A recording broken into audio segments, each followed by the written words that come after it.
Sometimes in the middle to late stages of dementia, you might see your parent or other loved one looking like they've forgotten how to do simple things that they used to be able to do, like standing up, like getting in and out of the tub or getting in and out of the car.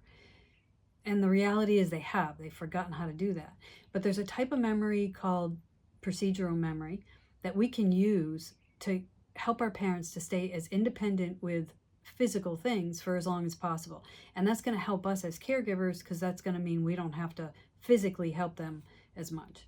That's what we're going to talk about today. And then I'm going to give you a strategy to use. And then after that, we're just going to talk about a couple of things to keep in mind to try to help your parent to maintain their procedural memory for as long as possible.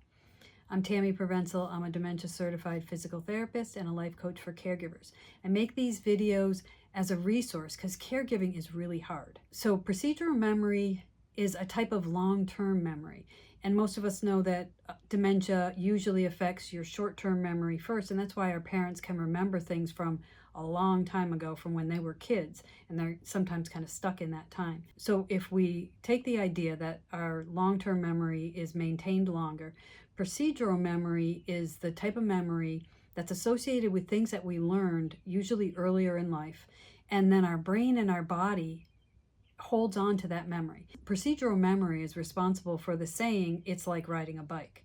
You get back on a bike and your body and your mind, your brain just totally remember how to do it. So if we take that idea of procedural memory and we think about what our parent looks like they're forgetting how to do, there are cues we can give them so that they can hopefully automatically, using their procedural memory, complete the task. So for example, if it's a thing like sit to stand, a lot of us have an urge to tell our parent to put your hands here, put your feet here, lean over, push to stand up. But if we step back for a minute and we think about procedural memory, if we say something using simple single step instructions like stand up, you often will see your parent automatically put their hands where they need to go and their feet where they need to go. So think about simple single step instructions like stand up. You can also use phrases that either you used to use with your parent or that your parent used to use. So if historically your parent, when they were getting ready to go somewhere, they said, well, I got to get going, you can try to use that saying and get your parent to stand up and move. So for example, your parent's sitting down and you say, oh, we got to get going now. You might see that your parent will automatically put their hands and their feet where they need to go. So that's the strategy. It can be really powerful. And it can be really hard to do because we sometimes get used to providing so much instruction, it's just overwhelming. This allows our parent not to have to think about what they have to do, and they can just use some of that automatic memory. So the couple of things to keep in mind is try to make your daily physical tasks as routine as possible because that'll help them to maintain their procedural memory for as long as possible. And the other thing to think about is if your parent appears to be losing the ability to do a complete physical task, like for example, setting the table.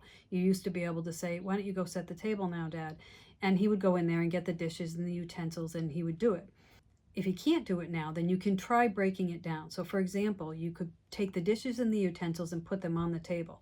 And then when you have Dad come into the kitchen to set the table, he'll see the dishes and the utensils, and that might be enough of a cue that he'll start setting the table. So starting to think about how we can break tasks down, but still at the same time allow our loved one to keep doing as much as they can is really going to help them. It might take a little bit more time to set up this, but in the big picture, it's going to take less time in the long run because our parents are going to maintain their ability to do things much longer. Thanks for watching today's video. Please like and share, subscribe to the channel, and in the comment section below, let me know if you try this simple single step instructions. Let me know how it goes.